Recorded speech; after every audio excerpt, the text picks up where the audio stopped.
Welcome to A Lunch with Biggie, a podcast about small business and creatives sharing their stories and inspiring you.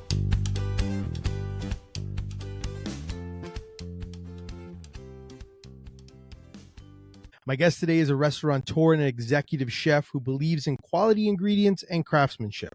He is the owner of Nona Street Bistro, 8020, Nona Street Pizza, and Brick and Butter. Please welcome entrepreneur. Heck, he does it all. Andres Maldonado Fuertes. What's going on, man? How you doing today? Doing great. Thank you. Thank you for having me. No, thank you. And I appreciate this. For all those that may not know, I'll speak just so you know. We recorded this and we had some technical issues, so we had to go back and we're re-recording. So I do appreciate you taking the time. I know you're busy, especially since as you saw, I named many different projects that you're working on and work on. So I know that you're quite busy. Yes. So I appreciate you taking the time again to come speak, chat with me. Let's talk first question. And that's my, and like I usually will do in the same fashion is, what's your go-to lunch or sandwich? But I want you to also be able to provide me maybe with like one for each of the places that you have. So for Nona Street Bistro, what you would usually get, 8020, Nona Street Pizza, Brick and Butter. And then if you're not at any of those places, what are you usually getting? What's your go-to lunch or sandwich? Okay. I mean, I think we have enough time. We'll see. On Nona Street Bistro, usually I'm a breakfast guy, so I will probably go to like our version of the Monte Cristo.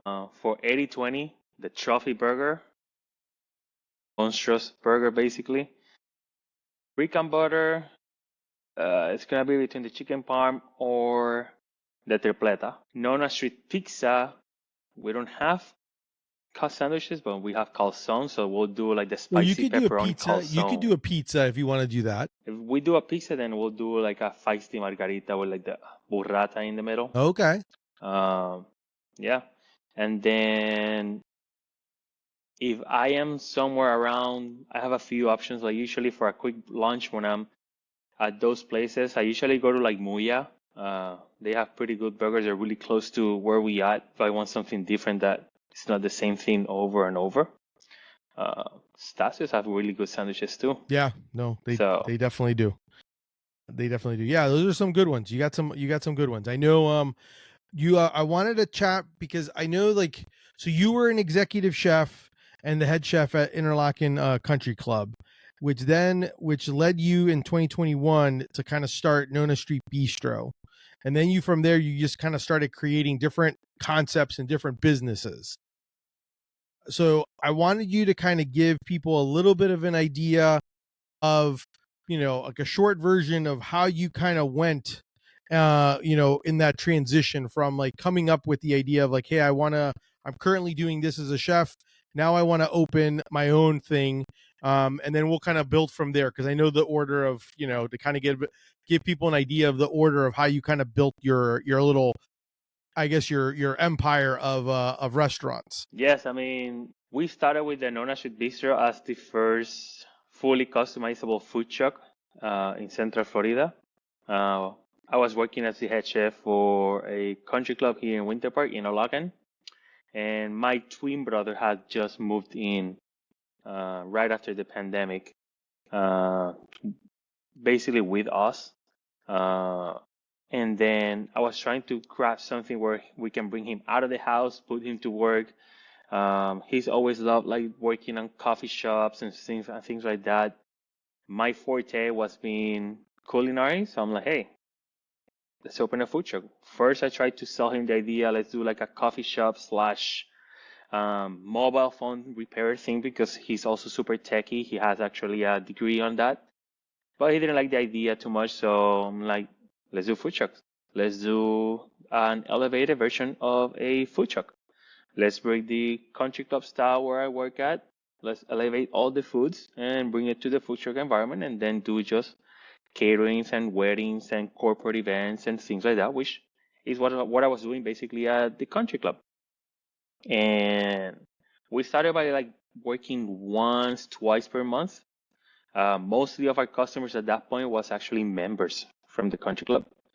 And then from that, it started evolutionally like growing up. through festivals, and especially Lake Nona. We partnered with Lake Nona Social, and we were doing all their events, like weekends, weekdays, private events they have for like their private gatherings and clubs and things like that. And then from there, it caught up.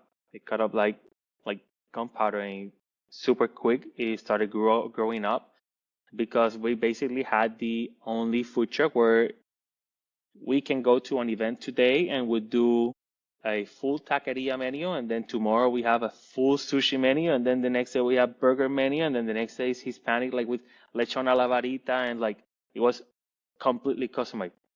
Exhausting for sure, I was gonna but say it was worth it. that's got to be exhausting. And then how do you?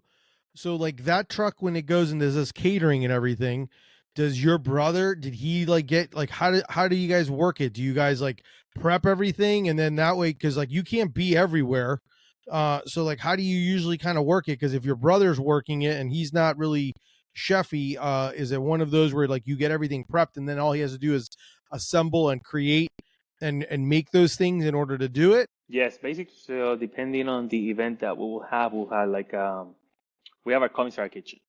And then on the commissary kitchen, we will prep everything, cook everything, depending on the type of events and the type of food. And then we'll of course have people that either have worked for me in the past in the country clubs or other environment that already know how I am, how I cooked, all my recipes and things like that, and will elaborate or go around what that event needed it. So for example, one of the biggest ones is the tacos, and usually tacos is really simple. You just cook, and since most of our customers are like prepaid customers, we already know, hey, we're gonna cook 120 tacos, and those tacos are gonna be 30 carne asada, 50 al pastor, things like that. We were able to, hey, the food is already here. We use a lot of sous vide as well. So hey, just keep it on the sous vide, and then we cook it per order. Put it on the on the flour tortilla or corn tortillas on the flat tower, like side to side. Add the toppings. We have pictures for everything, so we have systems, and either my brother, the employees, even workers like a staff agency will give us something because we can't employ full time, so we rely a lot of temps agency like Geek Pros and things like that. And then we have a system. Hey, this is our carne asada tacos. You start with this, you start with that. It has a picture of it, so that's how it needs to look like. So the system is what actually made everything smoother, even with them not there. Completely smooth, a smooth process. No, I love that. So, And then, so you went from Nona Street Bistro, and then what kind of led you to go? Like, how much in between from the time that you started Nona Street Bistro did you go to 80/20 at the Great Southern Box Company Food Hall? so basically, before the 80/20 came the pizza, and right while we were opening, like we opened the pizza with a local brewery. We spent from July all the way to like December. We didn't like too much. Like it wasn't a good match for either of us. We decided to part ways, and that's where the people of a la carte in Soto, we were able to meet, and they're like, hey, we have this opportunity. We're opening this new one. We would love to be for you to be one of the vendors. And so far to this day, it's one of the best decisions we've ever made. And as soon as we signed, a couple of weeks after that, the people from the Great Southern Box Food Hall reached out to me. It's like, hey, we want your pizza as well over here. I'm like, can't be two places at once. Like, let me see what I can do. And then after like a lot of back and forth trying to find the right partner, one of my neighbors actually reached out to me and said, hey, I love what you're doing. Like, please help me. I want to do something like that. And I'm like, hey, you know what? They just offered me literally a pizza spot at the Great Southern Box Food Hall. Like, I give you all the recipes. I give you all of these. Like, let's do it. And he's like, I'm more like a burger guy. I'm like, no more. Let's see. I talk to the people at the Great Southern Box Food Hall. Like, hey, we don't have any burgers and wings, so you want to take over? Like, let's do. And we started developing the burger brand, 80/20. And it's been great. I mean, we developed that brand probably in like about a month. And then we kept it super simple. Again, This is a business partner that came to me like no experience in culinary worlds or anything like that. So we created a system, we created a recipe, we created everything so that even whatever employee we choose to work over there can make a burger and can make a good quality burger. And we partner with great people to have the best buns in the market, the best meat in the market, best ingredients in the market, and that happened simultaneously as I was opening the pizza, Nona Street Pizza, in a la carte. So that one probably was one of the hardest because I was trying to split my time in both of them, especially the pizza, which, wow, it was extremely demanding. Like when we opened in Soto, it was extremely demanding. Like I never expected to have that much volume. After working from July to December, making 20 pizzas in one day, sometimes 8 pizzas in one day, to making 200 pizzas in one day. Of course, that was like a big jump because it was new and all that. But I mean, like that was one person, that was only me working on that truck from opening to closing 7 days a week. And then at the same time, I had to find a way to communicate with my business partner opening at 80/20, giving him the recipes. So I was working 20 hours every day, 21 hours, sleeping 2 hours per day, 3 hours per day. It was hard. It was definitely not easy. Not easy at all.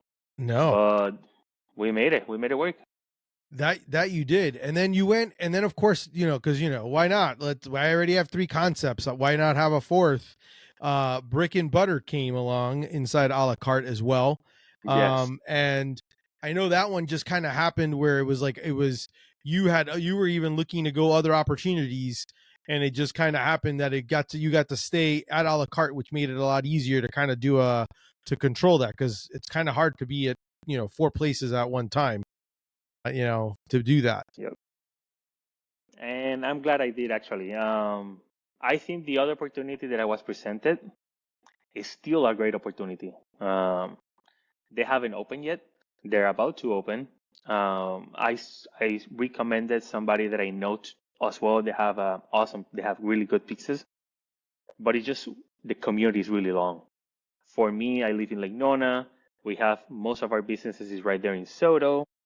It's already a 30-minute drive, and then these other new business was gonna be 50-minute drive. So having a commissary that was closer to Soto, imagine sometimes like we're running out of dough and we have to go to the commissary, bring more dough. Imagine being that like long distance away, and then having to be at 2 places at once.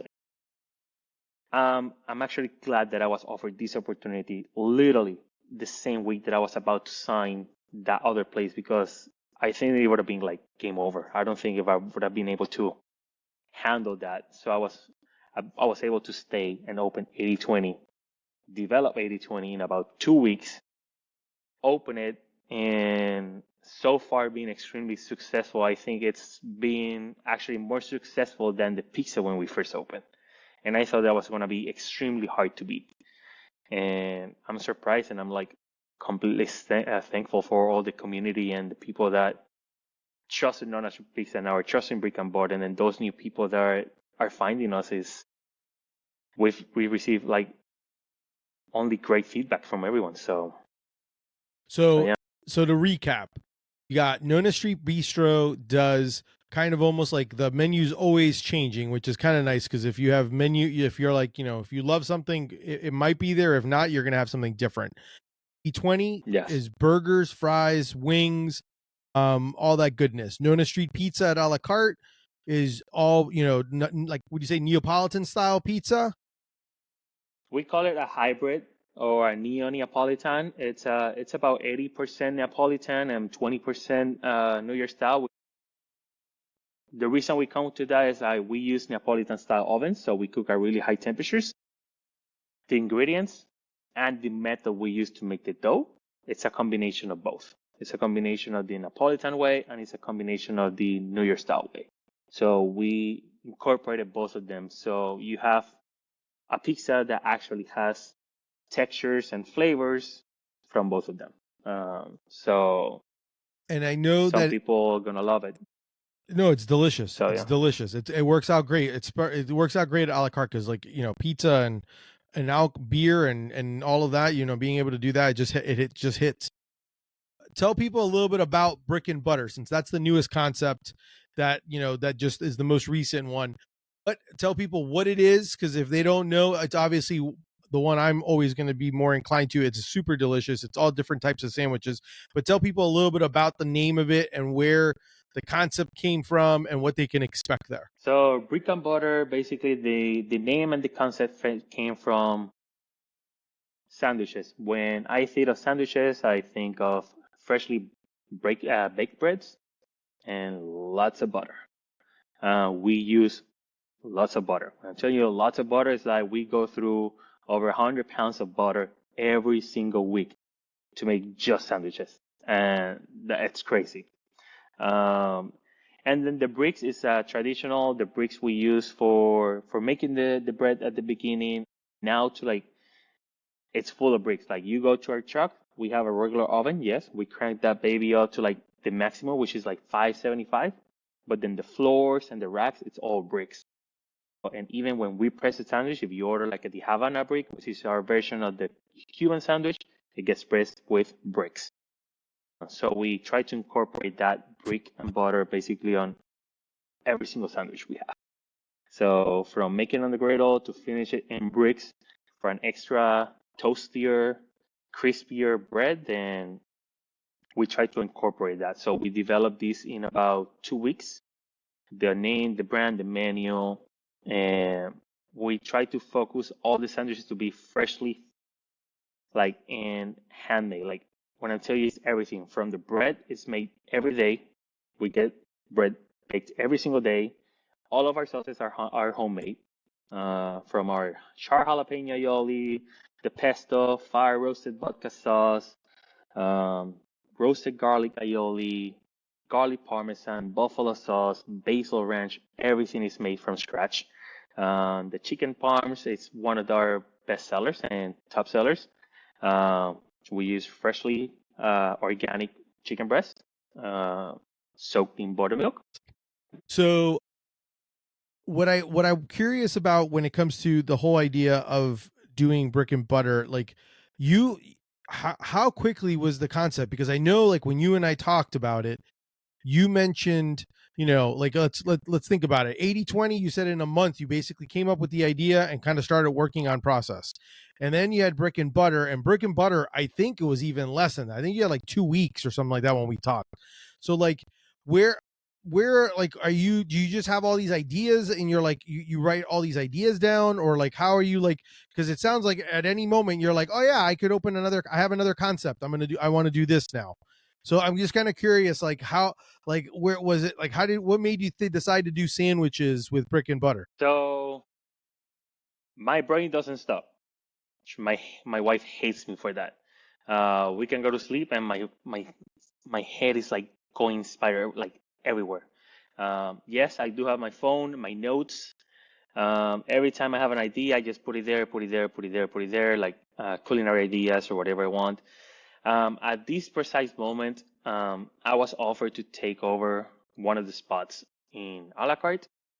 And then I had tried doing sandwiches in Nona Street Pizza, and it was incredibly popular that I had to remove them because my space inside Nona Street Pizza, with only 2 ovens being my culinary source, like my cooking source, it was too much demand on sandwiches that then pizzas were taking too long, and I had to just remove them. Keep in mind, at that moment, I was only doing 2 sandwiches made with the same pizza dough, so it wasn't too much elaboration or anything like that. So when this idea came in, it's like, you know what? Let's do sandwiches. The people of a la carte were super excited. I actually wanted to do just one sandwich. That's all I wanted to do. I came into the idea, I pitched the idea to just do cheesesteaks. And I wanted to do like a super premium elevated cheesesteak where you got your classic cheesesteaks and then you got prime rib cheesesteaks, and from there we move on and we then do like real truffle shaped cheesesteaks and things like that. And then we started like everything else. I have an idea to do something simple and it's never simple. You start adding, well, we have a food truck. What if we just do, hey, we're gonna have chicken. Let's do a chicken parm. And you know what? We're gonna have a chicken parm. Why not just do a crispy chicken sandwich? And you know what? We already have all the ingredients. Why not just do a Cuban sandwich? And you know what? And you start, and it's never stopped. And my menu from one item goes to 5, 10, 12, just because we have all the ingredients there. I know sometimes opening with like huge menus, it's not a great idea. We did advertise with a bigger menu, but when we first opened our first week, we only had 2 items. And as weeks go by, we started adding more and more and more, but we started creating that feeling, that thing, like people started talking like, hey, we're going to bring the Havana burger. We're going to bring that. And I mean, I think that worked. It's been an incredible journey so far, man. How many sandwiches are right now on the menu for Brick and Butter? If I tell you an exact number, I'll lie because I just keep adding. I know. That's what I was asking, because I know this. I know my next question's the number's even more astronomical. The idea of how many sandwiches are in your head that you want to make. So, I think right how many would you say right now?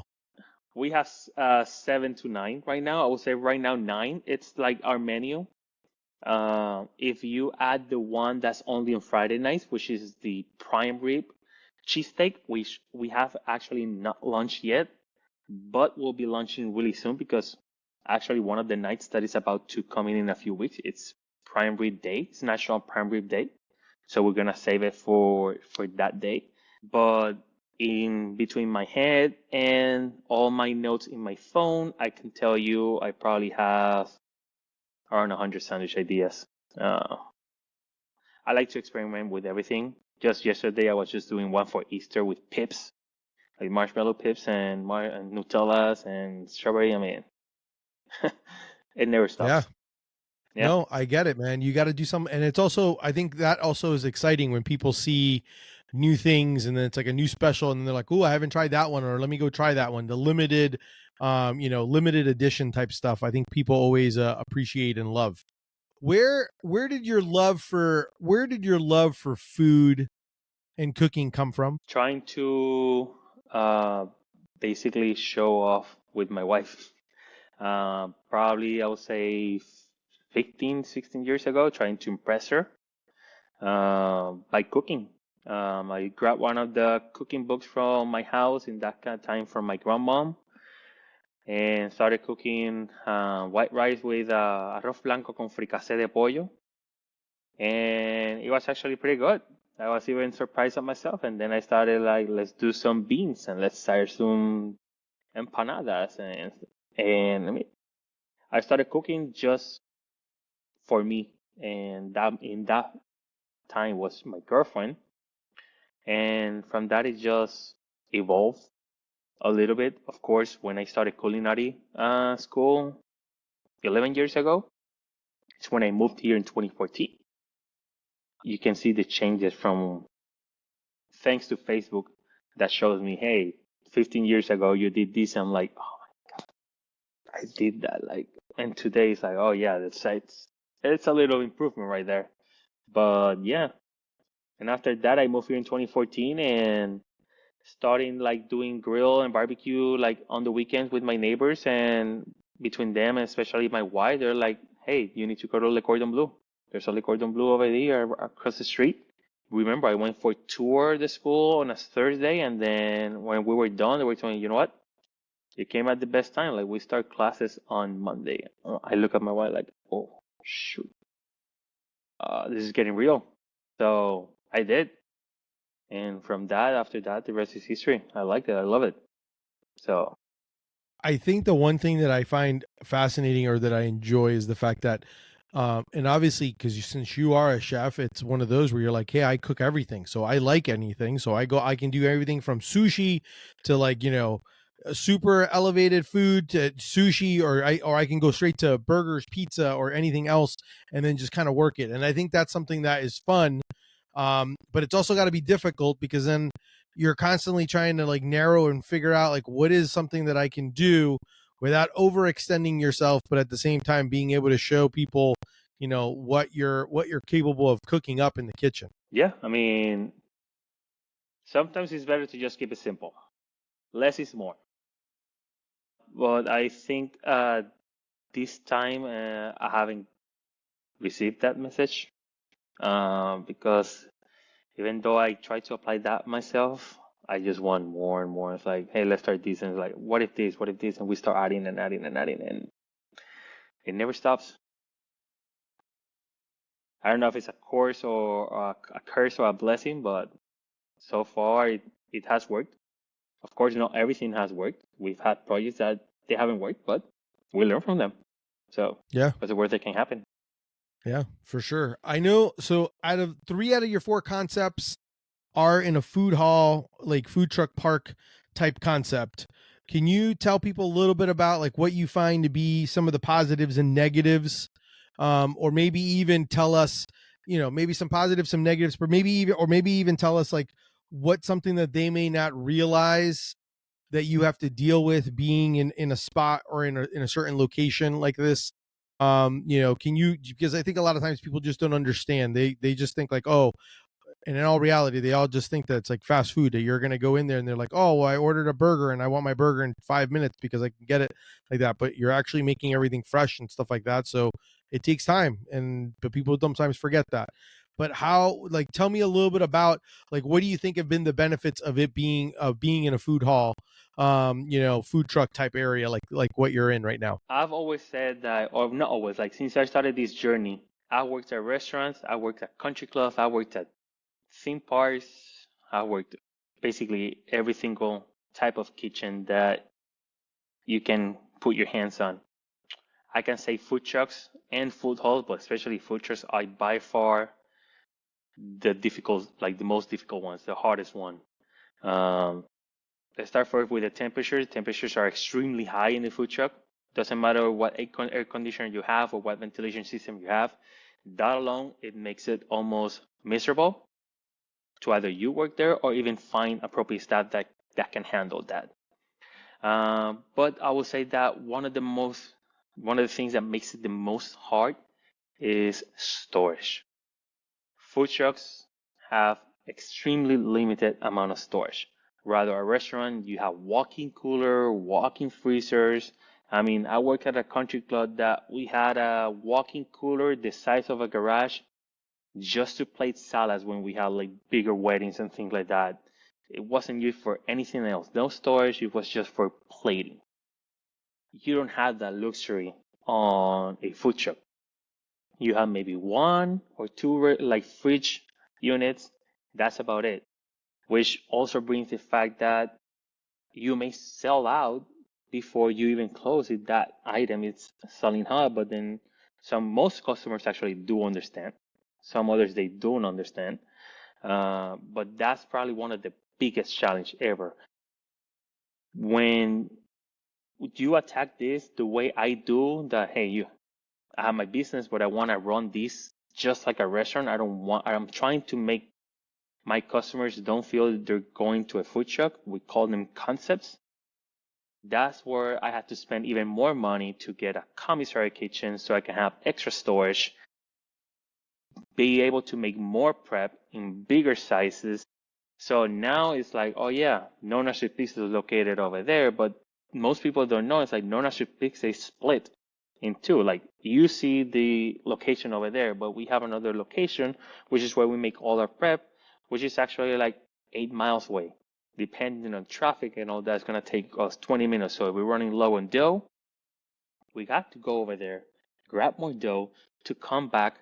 And sometimes we do all that trouble to only sell 2 more pizzas because it's 8 o'clock, we sell at 9. I don't want to close early. I mean, for God's sake, I've had where I pay an Uber $40 to just go to the commissary, get more dough for me, like Uber courier services, get more dough, bring it to me. I didn't even know that was something. Yes, you can have Uber, and we've done this multiple times where you grab Uber courier services, and with our distance, it's usually about $40. And then they go to the commissary. I have one person working over there, and then they give them, hey, 20 dough trays. They give it to the Uber, and then Uber brings them to me. And that's like, we've have to use that already like 3 or 4 times because the demand has been so crazy. It's either that or closing early, or we had to close for an hour or 2 hours until we get the dough back. Another setback is staff. Again, food truck are this big, while a restaurant it's humongous. So basically, in the kitchen, you're trying to bring out sometimes the same amount of volume of food than a smaller restaurant in a fraction of the size of the kitchen. And a fraction of the size of the kitchen also means a fraction of the size of the team. It's not the same thing going to a burger place where they have 5 people cooking versus going to a food truck that has 1 person cooking, sometimes 2 people cooking. So yeah, your burger here might take probably 15 minutes, could take 25, 30 minutes if we're extremely slammed, right, versus going to a burger place who has 10 people working for them and cooking that same burger in 12 minutes. Because even if you go to the best restaurants, you're still waiting 15, 20 minutes.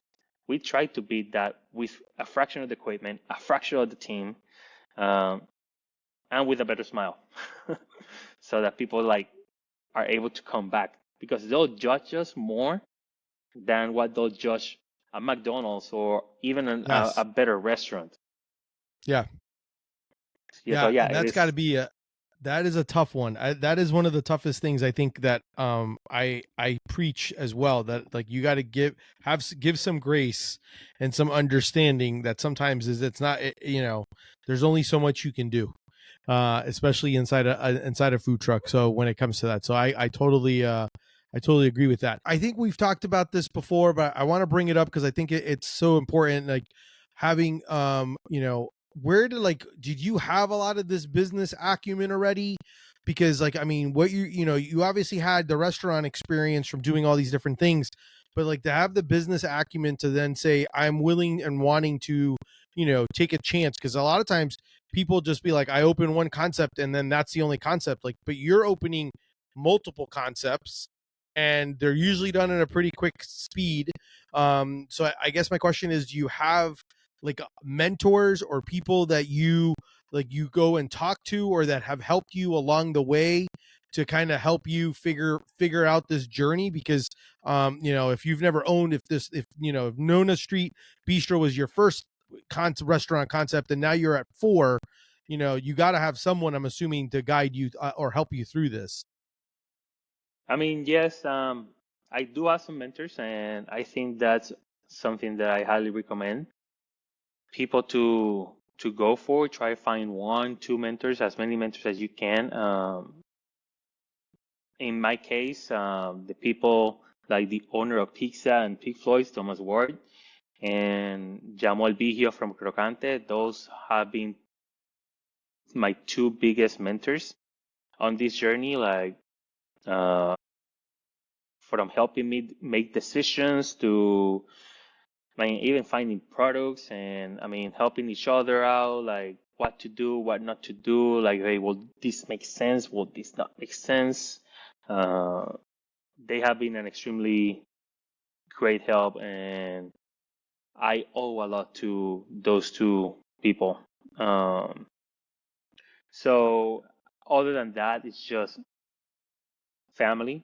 I've had the support of my family, and especially my wife. She's been extremely supportive.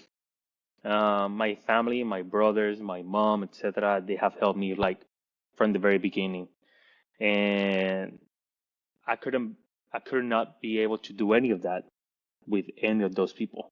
So I do think it's important to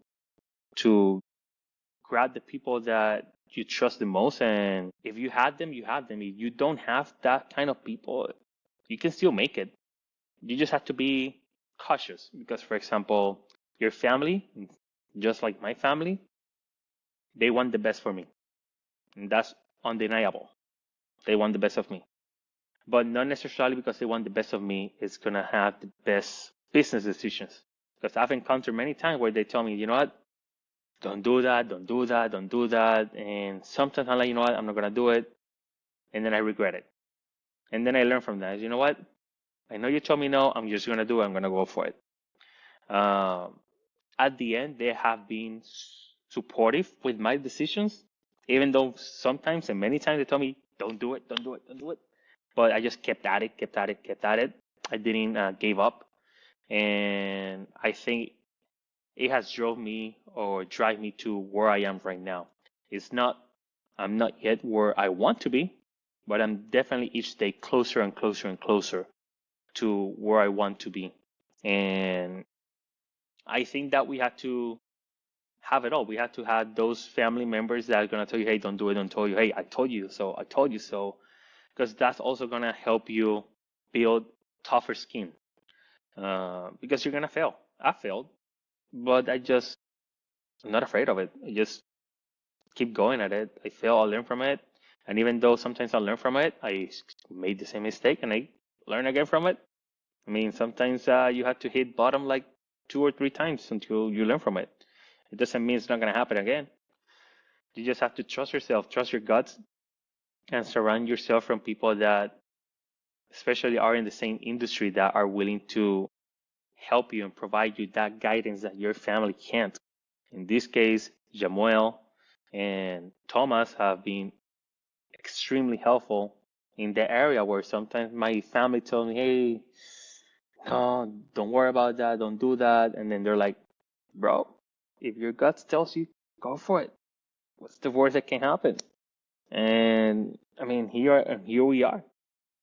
Luckily, I found myself where I've done it, and even though it went against my family's uh, things or recommendations, they were still able to support me. And like, hey, we support you no matter what. I know there's other people that are not going to have that, or they're not even going to have that family, but just trust your gut. Find mentors. Your mentors is not necessarily your family. It's some other business professional in the same industry. Sometimes it's just YouTube videos. I learned a lot watching YouTube, from recipes to like improving recipes, like especially the dough recipes and things like that. I learned a lot grabbing from a lot of the masters on New York style pizzas and Napolitan style pizzas. I watched countless videos on different methods and different ingredients to use until I developed what I think it was my product, the product that I wanted to give out to my customers. And I think everybody will have that opportunity. You might fail in the way, but just keep at it. If you really trust at it, just keep at it. It's not gonna be my last business. We're gonna keep doing more and more and more and more and more. So Yeah, and I think one of the things that you've mentioned to me was like, hey, like, I maybe learned one recipe to do pizza, like the cordon bleu, but then I had to figure out the rest. So like you got the foundation, but like for, they don't go into in-depth classes of this is how we make pizza or this is how we do certain things. So it's interesting because you took the initiative to be able to do that. And I know that your wife plays a part because she does a lot with the Nona Street Pizza, because there's only so much of you that you can kind of do. And like, and I'm assuming you're at a better sleep schedule than sleeping 2 hours. Are you I like, am. what is the day? Because you, like, again, you do have four businesses being run. And I know that like the bistro does a lot of weddings and does a lot of catering events. So I know like you're constantly having to figure out like, what do I got to order, what do I got to do, and pay attention to all that. So how do you balance all of that? So I have 4 businesses. Yes, I also have 4 kids. So Wow. it's not easy. And between all the extracurricular activities from the kids, from sports activities and school activities to things at the house, it's not easy. I right now I owe everything to the team that I have, my wife. My wife was able to step in as soon as we made the crazy decision to open Brick and Butter, and she's now taking completely control of the Nona Street Pizza. I was able to train her on the Nona Street Pizza, from making the recipes, inventories, and everything like that, to basically run it, manage it, and do everything I was able to do with my staff.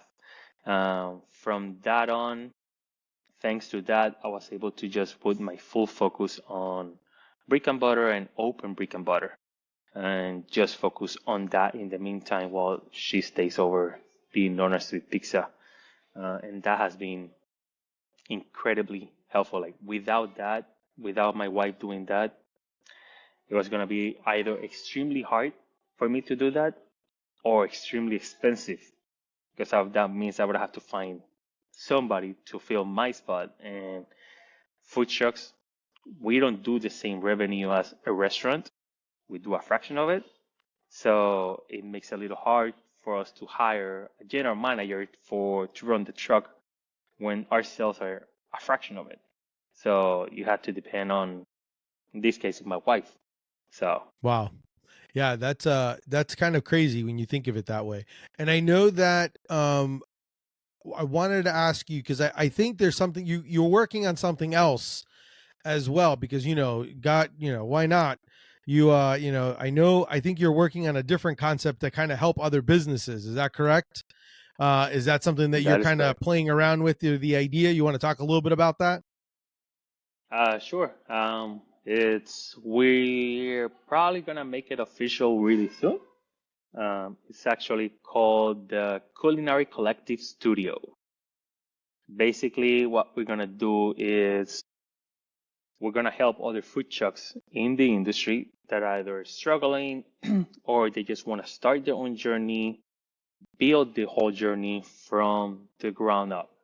Basically, from finding the right food truck builder or if they want to do a food hall, to building the menu, tweaking the recipes, cooking the recipes on our kitchens, to the branding, marketing, social media, like the whole thing for you guys or for them to be successful. So basically, we're going to give them the keys to success. We're going to network it, do a lot of networking events to connect them with a lot of people that are in the industry or that have helped me become what we are today. So that is what will be coming up next really soon. Yeah, no, that's a good one. So when you listen to this, you can definitely check it out, and we'll put it in the notes, especially once he updates and has a website and does all of that. Andres, what advice would you give someone for wanting to start something? Do not wait. Start. Of course, try to be as organized as possible. Build your business plan. Do a lot of brainstorming. Use your phone. Write everything that comes to mind. Doesn't matter how small it is. Write it down because you will forget. You're gonna have that moment. It's pretty sure it's already happening. Like, oh, what was it that I saw the other day that I thought was gonna be a great idea? Write it down. I have a lot of notes just of that, and when the right time, you'll feel like inside you're gonna feel when is the right time to do it, and there's no better time than now. If you wait, I'm gonna wait until like I'm more financially stable. I'm gonna wait until this happens. Most of the time, it's just not gonna happen. Just gonna stay in the comfort zone, and it's not gonna happen. I think you have to become really uncomfortable to be able to make things happen.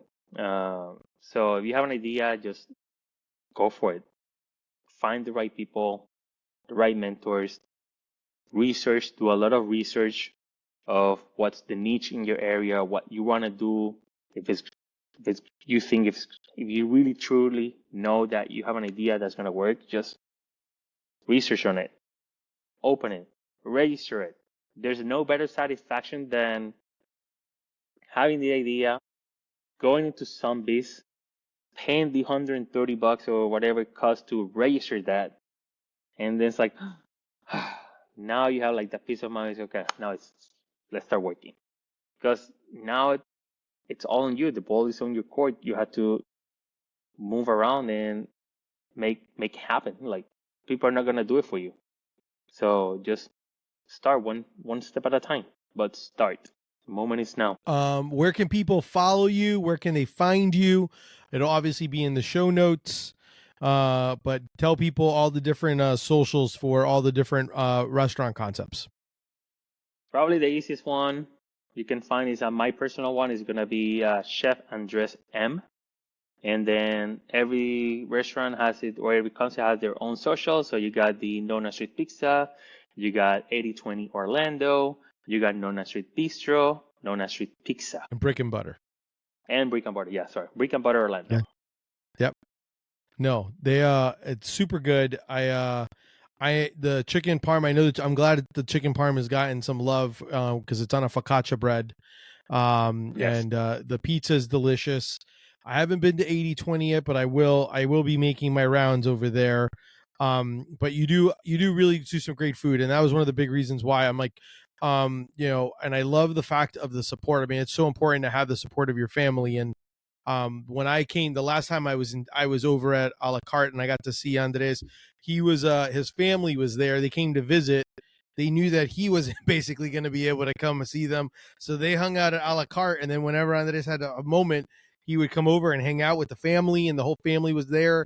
All eating and supporting, and Mm-hmm. I mean, it's definitely a great thing to do. But sometimes that's the sacrifice and what you have to do in order to kind of be able to blend that and balance everything with work and try, especially when you're trying to build, so many and have two different concepts going on in one location.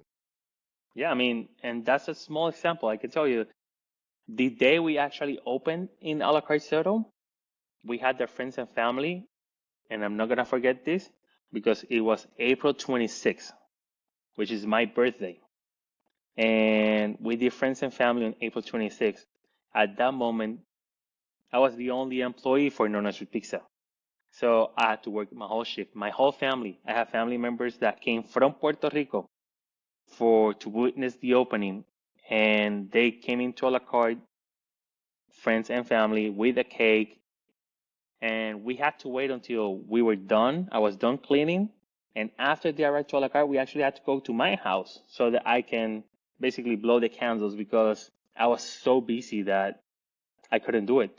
And right now, unfortunately, we're in April again, April 26th, my birthday again.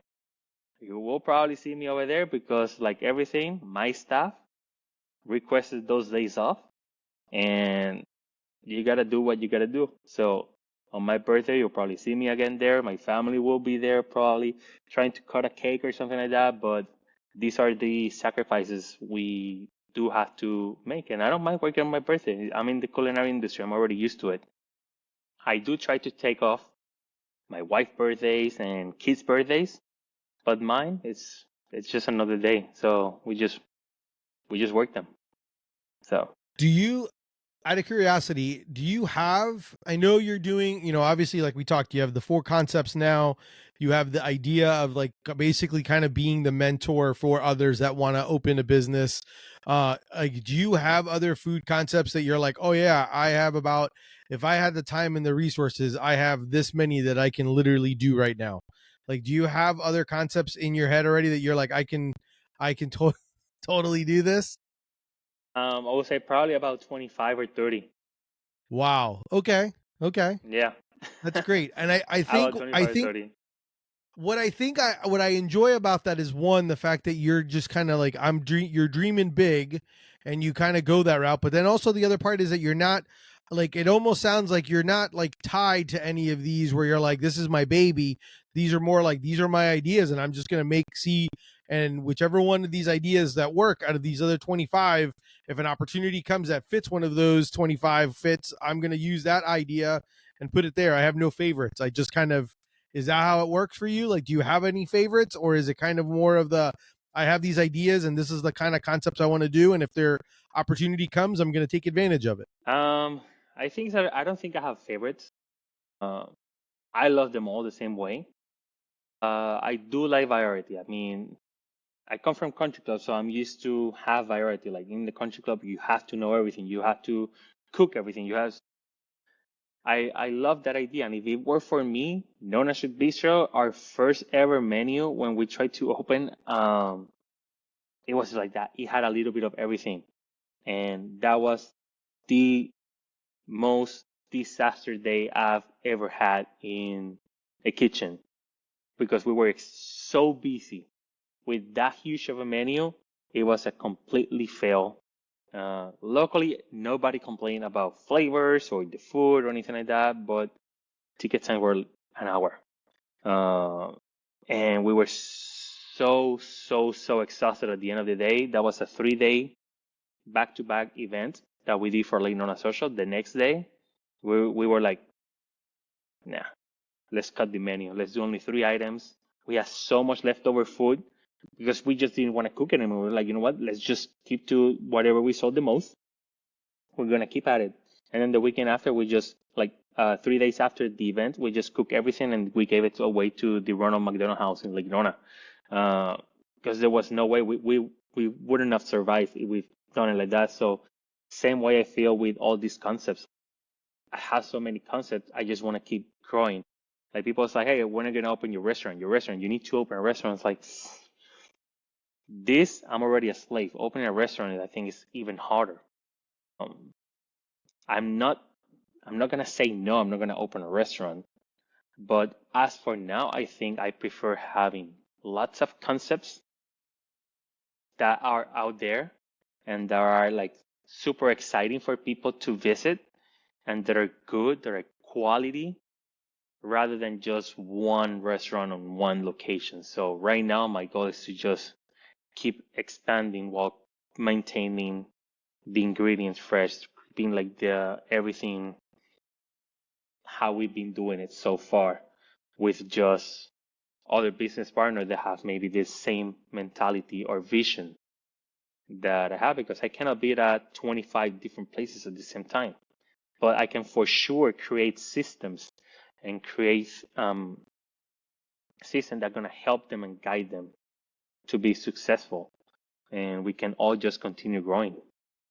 Yeah, and I think that's your organization's got to be a huge part of all this, because I mean, I'm pretty sure that's what's kind of helped you along the way is the organization, the process, creating those like processes so that it makes it easy. So that way, if you're not there, people could still follow along. And even though you train them, they still at least know you're like, well, these are the steps that you need to take in order to be successful, or in order to make, you know, a taco, a pizza, a burger, a sandwich, which I think is great. I think it's you know, it definitely puts people, especially in the job that you're doing, you're almost like, these are my concepts. You try to obviously work on them as much as you can, but at the same time, you're also, because you have to be in so many places, you do need to rely on people, and you can't just do it.